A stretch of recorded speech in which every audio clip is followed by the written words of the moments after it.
Salve sama saudara para sahabat segenap keluarga yang dicintai Tuhan. Salam damai sejahtera dan penuh sukacita untuk kita semua. Semoga kita semua tetap sehat dan selalu bersukacita.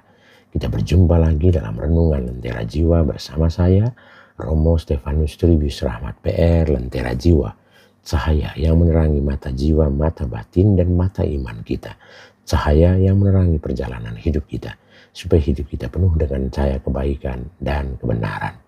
Sama saudara para sahabat segenap keluarga yang dicintai Tuhan, dalam Renungan Lentera Jiwa kali ini saya mengajak kita semua untuk mendengarkan merenungkan tentang membangun di atas dasar yang kokoh.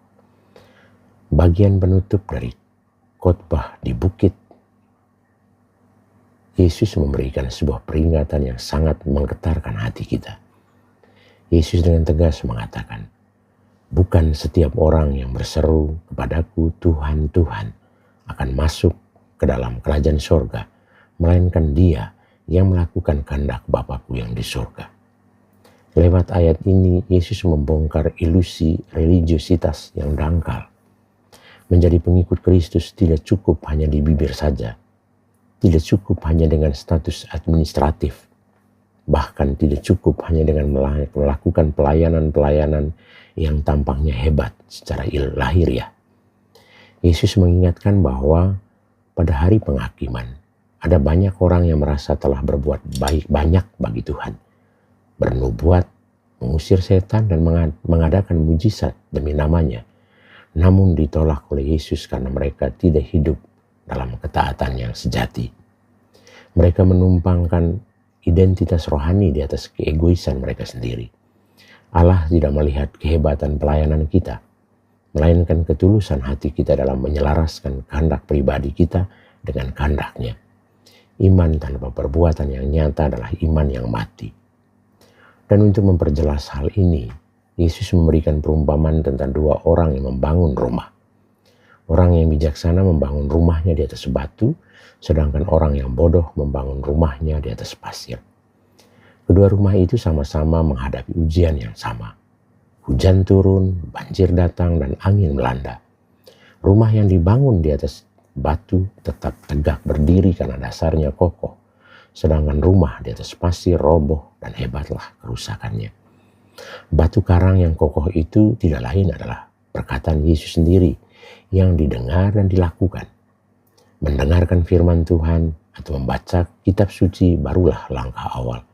Fondasi hidup kita baru benar-benar teruji dan menjadi kokoh ketika kita mulai mempraktikkan firman itu dalam keseharian kita. Saat kita memilih untuk jujur, saat ada kesempatan curang, saat kita memilih mengampuni, saat hati terluka, saat kita tetap setia mengasihi di tengah penderitaan. Ketika badai kehidupan berupa penderitaan, sakit, penyakit, atau krisis iman melanda hidup kita tidak akan goyah karena kita telah berakar kuat di dalam Kristus. Membangun di atas dasar yang kokoh kiranya menjadi perjuangan kita. Dasar yang kokoh kehidupan kita adalah Yesus sendiri. Karena itu Injil hari ini memberikan perumpamaan tentang dua orang yang membangun rumah ini. Orang yang bijaksana membangun rumahnya di atas batu, sedangkan orang yang bodoh membangun rumahnya di atas pasir. Kedua rumah itu sama-sama menghadapi ujian yang sama, yaitu hujan turun, banjir datang, dan angin melanda. Rumah yang dibangun di atas batu tetap berdiri kokoh dan kuat, karena hidup berdasarkan firman Tuhan. Sedangkan rumah di atas pasir roboh dan hebatlah kerusakannya. Mari kita mohon rahmat dan berkat Tuhan agar ketika badai kehidupan berupa tantangan, penderitaan, sakit, penyakit, krisis iman melanda hidup kita tidak akan goyah karena kita telah berakar kuat dalam Kristus Tuhan kita. Tuhan memberkati kita semua. Amin.